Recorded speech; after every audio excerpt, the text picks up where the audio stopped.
அவர் ஒதுட்டு போயிடலாம். அதே அவர் காலில் விழுந்துரு, அவர் காலை கெட்டியா பிடிச்சிக்கோ, ஒதுரவே முடியாது. அதுபோல ஆச்சாரியன் பெரியவங்க எடுத்து காட்டுறாங்க, நம்ம ஆழ்வார்கள் எடுத்து காட்டுறாங்க. அதுபோல இந்த யாத்திரை வரதெல்லாம் இந்த பக்தியோட பகவான் காட்டினன்ற ஒரு எண்ணத்தோட நம்ம வந்தோம்னா எந்த ஆபத்து வராது. நல்லபடியாக சேவிச்சிருவோம், நல்லபடியாக வீட்டில் போய் சேவிச்சிடலாம். அந்த புண்ணியமும் நமக்கு இருக்கும். நம்ம யாத்திரையில் எத்தனை பேர் கல்யாணம் ஆகாத கல்யாணம் ஆகிருக்கு, குழந்தை இல்லாதவங்களுக்கு குழந்தை பொறுத்திருக்கு, நிறைய நடந்திருக்கு. அந்த 20 வருஷத்தில் பார்த்தீங்கன்னா நிறைய அது ஒவ்வொரு அனுபவங்கள். அதில் எதுக்காக சொல்ல வந்தேன்னா, அந்த பக்தி நிறைவோடு நம்ம போகணும் அப்படின்றதுக்கோசம் இதெல்லாம் ஓரளவுக்கு செஞ்சோம். நல்லபடியாக நம்ம சேவிச்சிட்டோம். இதெல்லாம் இது வரைக்கும் இது பண்ணி இதெல்லாம் ஞாபகப்படுத்திக்கோங்க. ஏன்னா ஆலம்பாடி சாமி நீங்கள் கைங்கறி பண்ணுறீங்க, அங்கே நிறைய பெரிய பெரிய மகான்கள்லாம் வருவாங்க. அவங்க சில விஷயங்கள்லாம் நிறைய சொல்லுவாங்க. அந்த கைங்கறின்றது பெரிய விஷயம். ஏன்னா ஆலம்பாடி சாமி 2001, 2, 3 அப்போ நாங்கள் நடந்து போனோம். முக்திநாத் 7 நாள் நடந்தோம். 1 நாள் இல்லை, 2 நாள் இல்லை. முத எங்கள் அப்பா கூட போகிற யாத்திரை அதுதான். அப்போ அந்த யாத்திரை போயிட்டு வரோம். அப்போ ஒரு பெரிய சாலகிராமம் கண்டகினத்தில் கிடைச்சிது. அப்போ எங்கள் அப்பா ஆலம்பாடி சாமி அந்த சாலகிராமத்தை கொடுத்து 5000 டொனேஷன் கொடுத்து இந்த இடத்த நல்லபடியாக கட்டுன்னு சொன்னார். கொடுத்த அடுத்த ஒரு 6-7 வருஷத்தில் அந்த இடத்த முற்றி நல்லபடியாக கட்டிட்டார். அந்த இடத்தையே கிட்டத்தட்ட 125 பழமையான அந்த மண்டபம். அப்போ என்னென்ன அந்த பெரியோர்கள் வாக்கு, அந்த நல் எண்ணம், பெருமாள் நம்மளை செய்விக்கிறான்ற ஒரு எண்ணத்தோடு நம்ம செய்ய ஆரம்பித்தா எல்லாமே நல்லபடியாக நடக்க முடியாததெல்லாம் கூட நடக்கும். அப்போ நம்ம என்ன வேணும்? பணிவு, அடக்கம், பெருமாள் நடத்துகிற அந்த எண்ணம், அது மட்டும் இருந்ததுன்னு சொன்னால் எல்லாமே பெருமாள் நடத்துகிறார். அது இந்த யாத்திரை வந்தாவே அது ஒரு வகையான ஒரு புண்ணிய பலம். அது யாருக்கு சேரும்? நமக்கு மட்டும் அல்ல, நம் வாரிசுகளுக்கு தான் மொத்தம். இப்போ நான் இந்த அளவுக்கு பேசுகிறேன்னா எங்கள் அப்பா இல்லைன்னா பேசவே முடியாது. எங்கள் பெரியவங்களுக்கு காட்டிக்குள்ளே எங்களுக்கு ஒன்றுமே தெரியாது. இப்போ அந்த திருநகரி மடத்தில் அப்பப்போ எங்கள் அப்பா வருஷத்துக்கு கால்சியம் பண்ணுவார். நிறைய கேள்விப்பட்ட சாமி கேள்விப்பட்டிருப்பீங்க. அங்கே நம்ம திருநகரி சேகரங்கள்லாம் அந்த கால்சியம் அவங்களால ருசி நம்மள ஒரு ஈடுபாடு. அப்போ என்னன்னா நாம் அதை புரிஞ்சுக்கணும். அதுதான் வேற ஒன்றும் இல்லை. அதை புரிஞ்சுக்கிட்டா பகவான் நம்ம கொள்வே. இப்போ கல்வெட்டு அவன் பூர்வ ஜென்மத்தில் சிலந்தியாக இருந்தவன் திருமங்கை ஆழ்வார் காலத்தில் வரான். அவனை பற்றி திருமங்கை ஆழ்வார் பெரிய திருக்கோயிலில் 10 பாட்டில் அவன் பாட்டை பாடுறாரு. ஏன்னா நாச்சியார் கோயிலை கட்டுறது அவன் தான். கோச்செங்க நான் சேர்ந்து சேருவினமும் நிறைய நாச்சியாரின்னு அவரே பாடுறாரு. பூர்வ ஜென்மத்தில் சிலந்தியாக இருந்தவன் கார்த்திகையில் கார்த்திகை தீபத்தப்போ அவன் என்ன பண்ணுறான்? அந்த விளக்கில் இருக்கக்கூடிய திரி அதை சாப்பிட அந்த பூச்சி போகுது. ஆனால் அந்த கார்த்திகை அந்த விளக்கு பூக்கானது பட்டு தீப பிரகாசமாக எரிஞ்சுதான். அந்த தீப பிரகாசமாக எரிஞ்சதுனால இவனுக்கு புண்ணியம். அவன் தான் அடுத்த வேலை இளவரசனாக பிறக்கிறான். அவன் பாருங்க பூர்வ ஜென்மத்தில் அந்த பூர்வ ஜென்மத்துக்கு பகை என்ன அப்படின்னு சொன்ன, திருவானைக்காவலில் ஒரு யானை இருக்கு. அந்த யானை அப்பப்போ வந்து அந்த லிங்கத்துக்கு அபிஷேகம் பண்ணுது.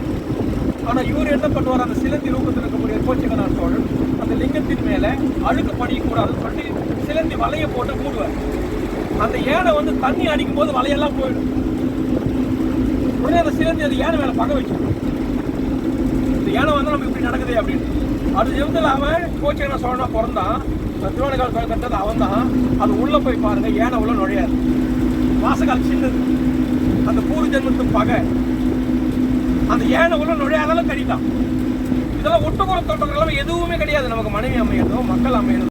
பிணங்குமாறு புனரப்பிக்கணும் பிறந்து கொண்டே இருக்கிறாய். அவர் ரொம்ப அழகா சொல்றாரு. தொடர்படி ஆழ்வார் 3 எழுத்து என்ன? கோவிந்தா, வேற ஒன்றும் இல்லை. இந்த கோவிந்த் அது போல யாரும் நடந்தவங்க இருக்கிறாங்களா?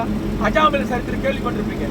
ஒரு அவனுக்கு 4 பிள்ளை, 4வது பையன் நாராயணன் பேர் வச்சுட்டு போயிடுவாரு. கூடாத சேர்க்க நோய் எல்லாம் வந்துடும். அப்புறம் அந்த தாய் சொல்லும், நம்மளை விட்டு போன அவன் தானே அவங்க தகப்பண்ணு. அப்புறம் அந்த தகப்பனுக்கு செய்ய வேண்டிய சின்ன மேலே உட்கார வச்சு அந்த பையனே செய்வான். யார்? நாராயணன்ற பையன்.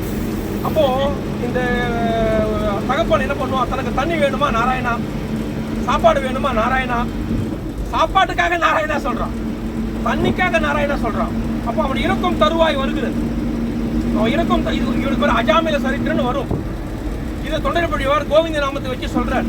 பகவானுடைய கோவிந்த நாமத்தை திரௌபதி சொன்னா புடவையே கிடைச்சது இல்லையா? சங்கு சக்கரபாணி கதாதரா அப்படி காப்பாற்று கேட்க உடனே புடவை வந்தது இல்லையா? அப்போ அதுபோல நாராயண நாமத்தை இவன் சொன்னதுனால இவன் பண்ண பாவமும் போயிடுச்சான். விஷ்ணு தூதர்கள் அழைத்து சென்றார்களாம். யம தூதர்கள் வந்து அவங்களால ஒன்றும் பண்ண முடியல. அப்போ யம தூதர் யமகிட்ட போய் கேட்கறாங்க, மனைத்துக்கு வித்து நம்ம ஆண்டாள சொல்லிட்டு இருக்கிறோம். ஆனால் இவர் சொல்றீங்கன்னா ஒரே பாட்டு தான். நீரகத்தாய் நெடுவரை உச்சிமேலாய் நிலா திங்கள் தொண்டத்தாய் திறந்த கட்சி ஊரகத்தாய் ஒன்று வெக்கா உள்ளாய் உள்ளுவார் உள்ளத்தாய் இப்போ இது பார்த்தீங்கன்னு சொன்னேன், இப்போ நீரகம், கார்வானம், இது காஞ்சிபுரத்தில் இருக்கக்கூடிய பெருமாள் கோயில் பாட்டு, ஒரு பாட்டு. ஆனால் எத்தனை திவ்யதேசத்தை பாடுறாரு பாரு. ஏன் அப்படின்னு சொன்ன, இந்த லோக மக்களை எப்படி திருத்தணும்னு பெருமாள் அவர்கிட்ட சொல்லி கொடுக்குறாரு. அவர் வந்தது அதுக்காக தான். ஏன்னா ஒவ்வொரு மனிதனும் ஆகட்டும் பிறந்ததின் பலன் என்னன்னு தெரிந்து கொண்டு அந்த வழியில நம்ம போகணும். அப்படி போகணும்னு சொன்னா பகவான் ரொம்ப சந்தோஷப்படுறாரு. இப்போ இது எதுக்காக படைக்கப்பட்டது? சிம் போட்டணும், நம்ம ரீசார்ஜ் பண்ணணும், இதில் பேசணும், உலகத்தையே இதில் பார்த்துட்டு இருக்கிறோம். இப்போ இது நம்ம சிம் போட்டோம், ரீசார்ஜும் பண்ணிட்டோம், ஆனால் அது வேலை செய்யல. இப்போ தானே போடுறோம், வேலை செய்யல. இப்போ ஏதோ ரிப்பேர் ஆயிடுச்சு, ஹேங் ஆயிடுச்சு, ரிப்பேர் கொடுத்து பார்க்குறோம், ரிப்பேர் பண்ணாரு, ரிப்பேர் ஆக மாட்டேங்குது. அப்போ என்ன பண்ண வச்சு இப்படியே பார்த்துட்டே இருக்க முடியுமா? அது பொம்மையாக தான் இருக்கும். அப்போ குப்பையில் போட்டிருக்கோம். அதுபோல இறைவனானவன் நம்ம ஒவ்வொருத்தரையும் ஒவ்வொரு வேலைக்காக அனுப்பி வச்சிருக்கிறேன்னு பகவான் சொல்றாரு. பகவத்கீதையிலே வரும், அர்ஜுனா நான் அவனவன் கர்மாக்களுக்கு ஏற்ற பிரகாரம் அவரவனுக்கு அந்தந்த பிறவிகளை நான் கொடுத்துருக்கேன். அந்த பிறவியின் ரகசியத்தை எவன் ஒருவன் தெரிந்து கொள்கிறானோ அவன் ஞானி, அவன் தான் ஞானிமே ஆத்மா அர்ஜுனா அப்படின்னு சொல்றான். அதை தெரிந்து கொண்டு அந்த பாதையில நம்ம போயிட்டோம், பகவான் நம்ம கூடவே இருப்பார்.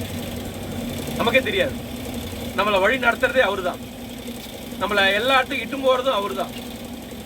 அப்ப மனைவி மக்கள் அப்ப இதெல்லாம் இருக்குது அப்படின்னு சொன்னா அதெல்லாம் ஒரு தாமரையில தண்ணீர் மாதிரி.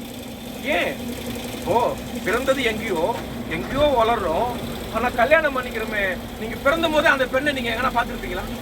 இந்த பெண்ணு தான் எனக்கு மனைவியோ நம்ம நினைச்சு பார்த்துருப்பீங்களா? பூர்வ ஜென்ம உட்டகுற தொட்டகுற இல்லாம இது நடக்கல. இது மனைவி மக்கள் அனைத்துமே நமக்கு பிறக்கக்கூடிய பசங்கள் முதல் கொண்டு சொல்றது யாரு? 7 தான் சொல்ற. ரொம்ப பலனை தெரிஞ்சுக்கோங்க. மறுபிறவி இல்லாத மார்க்கத்தை அடைய எத்தனைங்க, இதுதான் உண்டான பலன். அந்த அம்மா மூலமா தான் தெரிஞ்சுக்கிறாரு. யாரு? திருமங்கையாளர் குமுதவல்லி நாச்சியார் மூலமாக. அப்ப இதெல்லாம் நமக்கு எங்கடா கிடைக்குது, எப்படிடா கிடைக்குதுன்னு சொன்னா பகவான் நம்ம மனித பிறவி கொடுத்ததே அதன் பலன் தான். அதனால தான் நம்ம பெரியவங்க சொல்லும் பொழுது இந்த மனித பிறவி கிடைப்பது மிக மிக அரிது, மிக மிக துர்லபம் அப்படி எடுத்துக்காட்டுவாங்க பெரியவங்க. அதில் பல பல வகையான கைங்கரியங்கள் உண்டு. சில பேருக்கு ததியாராதனை பண்ணுவாங்க. சொல்லுங்க இது எல்லாருக்கும் உண்டு அப்படின்னு ரகசியத்தை போட்டு உடைச்ச அது புரியுற மாதிரி சொல்லணும்னா இந்த பைபாஸ் இதெல்லாம் இப்போ ஒரு 10 வருஷமா தான். இதுக்கு முன்னெல்லாம் ஊர் உள்ள போய் தான் போகணும். அது எங்க ரோடு போகுதுன்னு சின்ன சின்ன ரோடா இருக்கும். நம்ம சென்னை போய் சேர முடியுமானா ரொம்ப கஷ்டம். ஆனா இப்போ இந்த பைபாஸ்ல வண்டி எடுத்து தட்டினா நேராக சென்னை தான் போய் நிற்கும். அதுபோல ராமானுஜர் இந்த பூலோகத்திற்கும் மேல பரமபதத்திற்கும் பைபாஸ் ரோடு போட்டு கொடுத்துட்டாராம். ஏன்? எப்படி எளிமையான வழி, பஞ்ச சமஸ்காரம். இந்த முறை புதுசான புதுசு இல்ல, பழமை. அது யாரோ சொல்லுவாரு, நீ என்ன சொல்றது நான் என்ன நடக்கிறது அப்படின்னு இருக்கும். அதே கல்யாணம் ஆகி 40 வயசு ஆச்சுன்னா அதே அப்பா சொல்றது நம்ம கரெக்டா நடக்குது தானே தெரியும். நம்ம ஒண்ணு கொஞ்சம் கொஞ்சமா அது கொஞ்சம் கொஞ்சமா ஏன்னா அவங்க அனுபவத்தால பேசுறாங்க. அப்ப பாருங்க 50 வயசு ஆச்சு, 60 வயசு ஆச்சு, அப்ப நமக்கு அது புரியுது. அப்ப இருந்த தன்மையும் இப்ப இருக்கிற தன்மையை நம்ம நினைச்சு பார்த்தாவே நம்ம புரிஞ்சிடும். அப்போ அறிவு என்பது கொஞ்சம் கொஞ்சமாக மேலோங்குகிறது. அந்த யோகாபியாசத்துல அவன் உயர்வு அடைவான். இதுதான் என்னோட கணக்கு, இந்த கர்மா கூட வந்து கொண்டே இருக்கும் அப்படின்னு சொல்றாரு பகவத்கீதை. அப்போ நமக்கு என்ன இதுல தெரியுது அப்படின்னு சொன்னா இந்த யாத்திரை வர்றது பெருசு இல்லை, அந்த தாத்பரியத்தை புரிந்து கொண்டு பகவான் நம்மை எதற்காக பிறக்க வச்சார் அதை புரிந்து கொண்டு மறுபடியும் அந்த மாதிரி சொல்றாங்களே அது என்ன, அதை அடையறதுக்கு எத்தனை சோமியானால் பகவான் ரொம்ப ரொம்ப சந்தோஷப்படுறாங்க. ஏன்னா இந்த உலோகம் படைச்சது அதுக்காக தான். எல்லாம் இப்போ ஒரே ஒரு ஸ்ரீரங்கம் போருமே, ஏன் சாலக்கிராமம், ஏன் மலைநாடு, ஏன் பாண்டிய நாடு, ஒவ்வொரு கோவில்ல பாருங்க பெருமாள் அந்தந்த ஊர் மக்களுக்கு ஏற்ற மாதிரி இருக்க. அதுதான் பகவானை அடைய எத்தனைக்கணும்னு சொல்லிட்டு தான் அந்த மந்திரத்தை தெரிஞ்சுக்கின உடனே தன்னோட ஆடல்மா என்ற குதிரையில அந்த மந்திரம் பிறந்த இடம் பத்ரிகாசிரம் இல்லையா, அப்ப அங்க நம்ம போகலாம். அதுக்கு அப்புறம் தான் பத்ரிகாசிரத்துக்கு போறாரு. அந்த பாருங்க அந்த முதல் 10 பாட்டு திருமங்கை திருமொழி அந்த திருமந்திர ரகசியத்தை தான் சொல்லும். அடுத்த 10 பாட்டு படிச்சு பாருங்க பத்ரிகாசிரத்துக்கு உள்ள. அப்ப எதற்காக ஏதாவது தோற்றுவிக்கிறார்? ஒவ்வொரு ஆத்மா நம்ம ஜீவாத்மான்னு சொல்றோம், பகவான் பரமாத்மான்னு சொல்லுவாங்க. அந்த ஜீவாத்மா பரமாத்மாவுக்கு நிழலை போல, அதாவது கையை போல. இப்ப நமக்கு நமச்சல் எடுத்ததுங்க உடனே இந்த கை தானா போய் நமச்சல சொரியுது இல்லையா? நமச்சல் எடுத்த உடனே என் கையே இங்க நமச்சல் இருக்குது நீ போய் சொல்லி நம்ம சொல்ற மாட்டா, ஆனா தானா போய் செய்து பாருங்க. அப்படி ஆழ்வார் காட்டுறாரு, திருமங்கை ஆழ்வார் காட்டுறாரு, ரொம்ப அழகா காட்டுறாரு. அப்ப என்னன்னு வந்த பாசம் எல்லாம் கொஞ்ச காலம், அதான் சொன்னார், வீடு வரை உறவு, காடு வரை பிள்ளை, கடைசி வரை பகவான், கடைசி நாராயணன் தான் நமக்கு. அப்ப இதெல்லாம் கொஞ்ச கால வாழ்க்கை. ஆனா இந்த கொஞ்ச கால வாழ்க்கை எதுக்காகன்னா பக்தியை அறிஞ்சிக்கும், ஞானத்தை அறிஞ்சிக்கும். நான் உன் கூடவே இருக்கிறேன். மறுபிறவி இல்லாத மார்க்கத்தை அடைய எத்தனை நீ ஞானி ஆகுற, அதை அறிஞ்சிக்கல நீ குடிகாரனோ என்னமோ அதை விட்டுலாம். ஆனா அவன் எப்படி இந்த கவிதையெல்லாம் கத்துக்கிட்டான் அப்படின்னா, கம்பராமாயணம் அவன் கண்டபாடம் பண்ணிட்டானா, திருவாய்மொழி 1000 பாட்டு மனப்பாடம் பண்ணிட்டான். யார்? கண்ணதாசன். அவன் வாழ்க்கை வரலாறு பார்த்தீங்கன்னா இது வரும். நான் இதெல்லாம் மனப்பாடம் பண்ணதுனால கவிதையை நான் நன்றாக பாடுகிறேன். ஆனா பாருங்க, இப்ப என்று நோயே பட்டுழிந்தேன் பல்லூழிதாரம் காலம் எடுத்து காட்டுகிற ரொம்ப அழகாக அந்த வியாக்கியானத்தில் நம்ம பார்த்தோம் சொன்னா, திருமங்கையாழ்வார் சொல்லக்கூடிய விஷயங்கள் 1000 விஷயங்கள். இப்ப அவர் பாருங்க, எந்த பெண் அழகா இருக்க உடனே அந்த பொண்ணு போய் இட்டணும், அதுதான் அவரோட வேலையே. ஆனா பகவான் பாருங்க, அப்ப அந்த ரூட்லயே போய் எப்படி மானை கொண்டு மானை பிடிப்பாரை போலே, அப்ப கூந்தலாச்சியாரை பார்க்க வச்சு அந்த அழகலை மயங்க வச்சு அந்த அம்மா சொல்லிட்டா, நீ பஞ்சமஸ்காரம் பண்ணாதான் அவன் கல்யாணம் பண்ண. அப்ப இதெல்லாம் அவன் எப்படி தெரிஞ்சுக்கணும் அப்படின்னா, நம்முடைய ஆழ்வார்கள் திவ்ய பிரபந்தங்கள், கம்பராமாயணத்தை ஓரளவுக்கு நம்ம நல்லா படிச்சுட்டோம்னா கவிதை நல்லா வரும். ஆனா அதை தருவ சிந்தனை. அப்போ இது எதுக்காக எம்பெருமான் நமக்கு காட்டுறான் அப்படின்னு சொன்னா, சிறகு ஞானம். அப்ப இது இரண்டும் இருக்கும் பொழுது அவன் என்ன ஆகுறான்னு சொன்ன, அந்த மனிதன் தான் கண்ணதாசனமா பாடினான், மனிதன் என்பவன் தேவனாகனா. நல்லா இருக்கும் அவனுடைய பாட்டெல்லாம் பார்த்தீங்கன்னா, நிறைய அறிவுடையதா இருக்கும். ஆனா அதுல நிறைய சிந்திச்சு நீங்க பாத்தீங்கன்னா, நம்முடைய பெரியவங்க சொன்ன புராண கதைக்கு அனுதானம் பண்ணி அந்த பகவதால் சீபா திட்டத்தை சாப்பிட ஞான பக்தி நிறைய வந்தாச்சு. அப்ப இவருக்கு ரகசியத்தை கொடுக்கணுன்றதுக்காக பெருமாளே என்ன பண்றாரு, மாப்பிள்ளை ரூபத்துல வராரு. அப்பதான் வாழ்வழியால் மந்திரங்கள். அப்ப அந்த மந்திரத்தை ரகசியத்தை தெரிஞ்சுக்கிட்டார். அப்ப அந்த மந்திர ரகசியன்றது என்ன? 4 வேதத்தினுடைய சாரம். அந்த 4 வேதத்துடைய சாரத்தை அவரே சொல்றார் அந்த திருமங்கையாழ்வார் பாட்டுல. குலம் தரும் செல்வம் தந்திரம் அடியார் படுதுயர் ஆயிரம். ஆனா பாருங்க, அந்த முதல்ல அந்த பாட்டுல என்ன சொல்றாரு, முதல்ல அந்த திருமந்திரம் பெருமாள் கேட்டுக்கிறார், பகவானுக்கு யூஸா இருக்கணுமா. அப்படி இருந்துட்டா பகவான் ரொம்ப சந்தோஷப்படுறான். ஏன்? நான் படைச்ச ரகசியத்தை புரிஞ்சுக்கிட்டானே அர்ஜுனா, உன் கடமையை செய் அப்படின்னு சொல்றாரு இல்லையா, ரொம்ப அழகாக. அப்போ படைத்ததின் பலன் இதை நம்ம பெரியவங்க சொல்றாங்க. யாரு? நம்ம குருடு செவிடு இல்லாமல் பிறப்பது அரிது. அந்த மாதிரி ரொம்ப அழகா சொல்றாரு. அதே போல யாரு? சங்கர சொல்றார், பஜகோவிந்தம் மூடமதே புனரபி ஜனனே புனரபி மரணே மூடமதே. புனரபி ஜனனம், பிறந்து கொண்டே இருக்கிற இறந்து கொண்டே இருக்கிற இந்த வாழ்க்கை உனக்கு தேவையா? கொஞ்ச கால வாழ்க்கை. அப்ப என்ன, இந்த கொஞ்ச கால வாழ்க்கையில கீழ்ந்து எத்தனை நலந்தான் இல்லாத சண்டாளர்கள் ஆகிலும் மணிவண்ணர்க்கு என்று உள்கலந்தார். அவரையும் தொழுகலமென்றார். யார்? நம்மாழ்வார். என்னென்ன 4 வர்ணத்தை பிறகு பெருசு இல்லை. நீ எந்த வர்ணத்துல பிறந்தாலும் சரி, கீழான ஜாதி 5ஆம் வர்ணம், அதான் 4லும் கீழ் இழிந்து நீ 5ஆம் வர்ணமாக பிறந்தால் கூட சரி, நீ மரம் செடி கொடியாக பிறந்தால் கூட சரி. ஆனா உனக்கு என்ன வேணும்? எம்பெருமான் பரப்பரமோ சிவன் நாராயணன். நம்ம கர்மத்தால இப்ப பிறவி எடுத்திருக்கிறோம். இந்த கல்லெல்லாம் வந்து அடிச்சிருக்கு.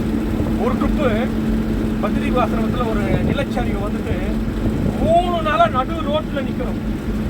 எங்களுக்கு சாப்பாடே கிடையாது. எங்களுக்கு முன்னும் 1000 பஸ் நிக்குது. யாருக்குமே சாப்பாடு கிடையாது. ஒரு நாள் இல்லை, அப்புறம் மறுநாள் ஒரு சிங்கு அவன் வந்து பூரியை சுட்டு எல்லாரும் ஃப்ரீயா கொடுத்துக்கிறான். எல்லாரும் ஃப்ரீயா போய் வாங்கி சாப்பிட்றோம். அப்புறம் அதுக்கு மறுநாள் பார்த்தீங்கன்னா ரெடி ஆச்சு. அப்புறம் மேலே போயிட்டு வச்சுக்கோங்களேன். எல்லாமே இறைவன் எதற்காக படைத்திருக்கிறான்னு சொன்னா, ஒவ்வொருத்துக்கும் ஒரு பலன் உண்டு. இப்போ இந்த வண்டி படைச்சது இப்போ மனிதனால் படைக்கப்பட்டது. அப்ப இது மனிதனால் படைக்கப்பட்டது. இப்ப அனைத்துமே மனிதனால் படைக்கப்பட்டது, மனிதனுக்காகவே யூஸ் ஆகுது. இப்ப நாம் யாரால் படைக்கப்பட்டோம்?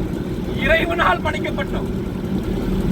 அப்ப இறைவன் பாருங்க, சாப்பிட்டு பசியோட அந்த ஆத்மா அப்படியே ஆசீர்வாதம் பண்ணுதுன்னா, பகவான் அந்த உள்ளத்துல அப்படியே ஆசீர்வாதம் பண்ணா அது நமக்கு அப்படியே பலிக்கும். அது நிறைய அனுபவிச்சிருக்கோம். அதுபோல இப்ப யாத்திரை போறோம், இது ஒரு வகையான கைங்கரியம். ஏன்னா யாத்திரை போகும்போது புண்ணியத்தில் நம்ம குளிக்கிறோம், அந்த பெருமாளை சேவிக்கிறோம். இந்த பஞ்சபாண்டவாலே இந்த யாத்திரை வந்து அவங்க பாவத்தை போக்குறாங்க. இது ஒரு விதமான கைங்கரியங்கள் பல இது போல இருக்கு. அது போல அவங்க கூடவே வழி நடத்தி அது மட்டும் என்ன, மறுபிறப்பில்லாத மார்க்கத்தை அடைய எத்தனிக்கணும். இதுதான் ஒரு மனித பிறவியின் பலன். இப்போ இதை படைத்த பலன் பேசணும், உலகமெல்லாம் இதுல பார்க்கணும். அப்ப எதுவுமே வேலை செய்யல, குப்பையில போடுறது. அது போல மரம் செடி அந்த வழியை புரிந்து கொண்டு நீ அந்த வழியிலேயே போய் கொண்டிரு. நீ தான் ஞானிமே ஆத்மா. இது பகவத்கீதையில கண்ணனுக்கு பகவானே சொல்றாரு. அப்ப அர்ஜுனன் கேட்கறான், என்ன சுவாமி உனக்கு தானே எல்லாருமே ஆத்மா, நீ இருந்தா தானே உள்ள வேலை ஆகும், அப்ப உனக்கு ஒரு ஆத்மா யாருன்னா பரிபூர்ணமாக என்னையே நம்பி இருக்கக்கூடிய அடியவன் எனக்கு ஆத்மான்ற. இதை நம்மாழ்வாரும் மக்களை கைவிட்டான், தன்னுடைய கடமையெல்லாம் கைவிட்டு சந்தியாவந்தனமே பண்ணல அவன், அப்பேற்பட்ட பாவி. ஆனா நாராயணாம சொன்னா அவனுக்கு புண்ணியமாமே அப்படின்னு கேட்க யமன் அதை தான் சொல்றான், நம்மனும் தன் தூதுவரை கூவி செவிக்கு அப்படின்னு. இது நாராயணாமத்தை சொன்னதுனால அவன் பாவெல்லாம் போயிடுச்சுப்பா, கவர்மெண்ட் நடத்துறது யாரு, மேலே மேலே போயிட்டே இருக்கு. இப்போ இந்த வண்டியில நம்மளால வர முடியாது, அப்ப இந்த வண்டி படைச்சது யாரு, இப்போ இந்த வண்டி கொடுத்தது யாரு, இப்படி பல வகை சிந்திக்கணும். ஒரு 5 கணக்கு சொல்லுவாங்க, அதான் பஞ்சபூதங்கள் அப்படின்னு சொல்லுவாங்க. இந்த பஞ்சபூதங்கள் இல்லைன்னா நம்ம உடம்பே கிடையாது. இப்போ இந்த நம்ம உடம்பானது பஞ்சபூதங்களால் ஆனது. இந்த உடலுக்கு பார்த்தீங்கன்னா முதல்ல குழந்தையா இருக்கும், மனைவியாகட்டும் மக்களாகட்டும். இறைவன் நம்மளை எதுக்கு அமைச்சிருக்கிறார் அதை புரிஞ்சுக்கணும். மறுபிறவி இல்லைன்னு ஒன்று சொல்றாங்களே, அதுக்கு என்ன, ஏன் அடுத்த பேர் நம்ம நாயா பிறப்ப நமக்கே தெரியாது, இல்லை பெய்யா பிறக்கலாம். ஏன்னா அது இதை கடுப்புறான்னு சொல்லுது உண்மை ஒன்றும் இல்லை. இந்த பொறுப்புக்கு ஒன்று சொல்றோம், மறுபிறவி இருக்கா இல்லையான்னு. ஆனால் எங்க 1000 பஸ் தான், அதுக்கப்புறம் யாருமே இல்லை, கூட்டமே இல்லை, ஃப்ரீ ஆயிடுச்சு ரொம்ப. ஏன்னா எங்க நிலைச்சது ஆனதுன்னு சொல்லிட்டு அது ஒரு பல அனுபவங்கள். எதுக்காக சொல்ல வந்தேன்னா, இப்போ நம்ம ஒரு நல்லது செய்கிறோம், ஒரு யாத்திரை போகிறோம், இல்லை கல்யாணம் பண்ணுறோம், இப்படி ஒரு விசேஷமான அர்த்தங்கள் பார்த்தீங்கன்னா, அர்ச்சை பகவான், அந்த அர்ச்சையை பாருங்க, ஒரே பாட்டு ஆனால் 8 திவ்தேசம் படிக்கிறது. திருநெடுந்தாண்டகன் பேர், அது திருநெடுந்தாண்டகன் பேர். 30 பாட்டு, திருப்பா 30 பாட்டு எல்லாரும் தெரியலாம நல்லபடியாக நடத்தி நம்மளை இட்டு போய் காப்பாற்றி நம்மளை கூடவே இருந்து மேலேயே இட்டு போவார். அது நமக்கே தெரியாது. அதாவது ஞாபகம் வச்சுக்கோங்க, ஒரு நல்லபடியாக வந்து சேவிச்சுக்கோங்க, சரிங்களா? என்ன சந்தேகம் தான் கேளுங்க, சொல்கிறேன். பாடி வருந்தினேன் மனக்காக பெருந்துயர் இடும்பையில் பிறந்து கூடினேன் கூடி இளையவர் மூலம் அவர்களும் கலவியே கருதி ஓடினேன் ஓடி.